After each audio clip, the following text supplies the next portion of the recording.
Welcome back to ஆவுடேஷா vlog. புதுசாக வந்தால் சப்ஸ்கிரைப் பண்ணுங்கள், லைக் பண்ணுங்கள், ஷேர் பண்ணுங்கள். வந்திருக்க இடம் பார்த்தீங்கன்னா ஏபிஜே அப்துல் கலாம் ஐயா அவர்களோட அடக்கப்பட்ட இடம், நினைவகம். அங்கே தான் இப்போ நம்ம இருக்கோம். இப்படி ஸ்டெப்ஸில் இறங்கி தான் போகணும். நம்ம முதல் லைனில் இருக்கக்கூடிய அந்த வழியில் போகிறோம். 3 வழி இருக்கிறது. இங்கே ஃபுல்லாக பார்த்தீங்கன்னா அந்த என்ட்ரன்ஸில் ஃபுல்லாக பூஞ்செடிகள் போட்டு அழகாக பராமரிச்சுட்டு வராங்க. பெரிய காம்பவுண்ட் வால் இருக்குது. இங்கே பார்த்தீங்கன்னா காலையில் 9 மணிலேருந்து மாலை 5 மணி வரைக்கும் நம்ம உள்ளே போகலாம். இங்கே கேமரா, மொபைலு எதுக்குமே இங்கே வந்து அலௌட் இல்லை அப்படின்னு சொல்லிட்டாங்க. அதனால் வெளியிலேருந்து நம்ம ஃபோட்டோஸ்லாம் எடுத்துக்கலாம், வெளியில் சுற்றி வர எல்லாத்தையும் வீடியோ எடுத்துக்கலாம். ஆனால் உள்ளே மட்டும் கவரேஜ் பண்ண முடியாது அப்படின்னு சொல்லிட்டாங்க. சரின்னு சொல்லிட்டு செல்ஃபோன் எல்லாத்தையும் வந்து டோக்கன் போட்டு அங்கே கொடுத்துட்டு சரி உள்ளே போகலான்ட்டு ஃபுல்லாகவே பார்த்தீங்கன்னா செக்யூரிட்டி ஃபுல்லாக நிற்கிறாங்க. சரின்னு சொல்லிட்டு நானும் என் நண்பரும் போயிருந்தோம். ஓகே அப்படின்னு சொல்லிட்டு என்கொயரி முடித்தோடனே அதை முடிச்சுட்டு சரின்னு சொல்லிட்டு அந்த சைடில் இருக்கக்கூடிய இதில் வந்து புகைப்படம் எல்லாம் எடுத்துகிட்டு இருந்தாங்க. சரின்னு சொல்லிட்டு நம்மளும் அந்த ஜே அப்துல் கலாம் தேசிய நினைவகம் பேக்கரும்பு அப்படிங்கிற அந்த இடத்துல இருக்குது. அந்த இடத்துல அப்படியே எல்லாம் நின்று ஃபோட்டோ எடுத்துக்கிட்டு இருந்தாங்க. நாங்களும் சேர்ந்து அதோட ஃபோட்டோ எடுத்துக்கிட்டு உள்ளே போயிட்டோம். சுற்றி எல்லாத்தையும் எடுக்கலாம் அப்படின்னு சொல்லிட்டு எடுத்தேன்.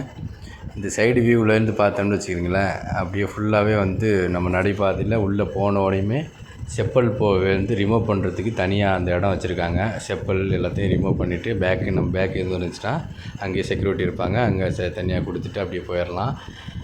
இந்த சைடில் பார்த்திங்கன்னா இங்கே ஒரு வாசல் லாஸ்ட் எண்டில் மெமோரியல்னு போட்டு அந்த படிக்கட்டோடு இருக்குது.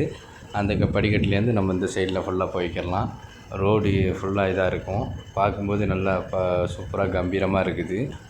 உள்ளே நம்ம நுழைஞ்சது பார்த்திங்கன்னா என்ட்ரன்ஸில் அப்துல் கலாம் ஐயாவுடைய அந்த படிப்படியாக அவங்க வாழ்ந்த வீட்டு, அப்புறம் வந்து அவங்க பள்ளி பருவத்திலேருந்து எப்படி இருந்தாங்க அப்படிங்கிறத அப்படியே அழகாக வரிசைப்படுத்தி வச்சுருந்தாங்க. அப்படியே அவங்களுடைய வரலாற்று இதை ஒன்று ஒன்றா அப்படி பார்த்துட்டே போகலாம். உள்ளே ஒரு ஏசி ஹால் ஒன்று இருக்குது. அந்த ஏசி ஹாலுக்குள்ளே உள்ளே நுழைஞ்சோம்னா அப்துல் கலாம் ஐயா மெழுகு சிலைகள் வந்து நிறையா ஏராளமாக இருக்குது.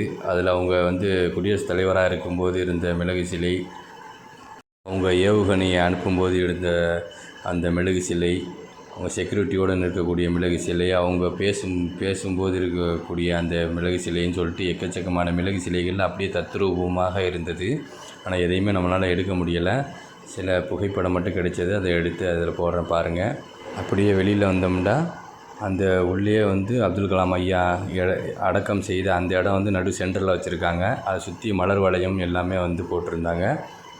நமது இந்தியாவின் 11வது குடியரசுத் தலைவராக இருந்த நமது ஏபிஜே அப்துல் கலாம் ஐயா அவர்கள் 27/7/2015 அன்று நம்மை விட்டு மறைந்தார். நம்ம வெளியில் வந்தோம்னா இயற்கையாக எல்லா இடத்தும் சூப்பராக வச்சுருக்காங்க, சுத்தமாகவும் இருக்கிறது. நீங்கள் ஒரு தடவை கண்டிப்பாக அப்துல் கலாம் ஐயா அவர்களுடைய நினைவிடத்தில் போய் அவசியம் பாருங்கள். நிறைய வரலாற்று சுவடுகளை வந்து அங்கே நம்ம பார்க்கலாம். இந்த வீடியோ உங்களுக்கு பிடிச்சிருக்கா? லைக் பண்ணுங்கள், ஷேர் பண்ணுங்கள். தேங்க்யூ.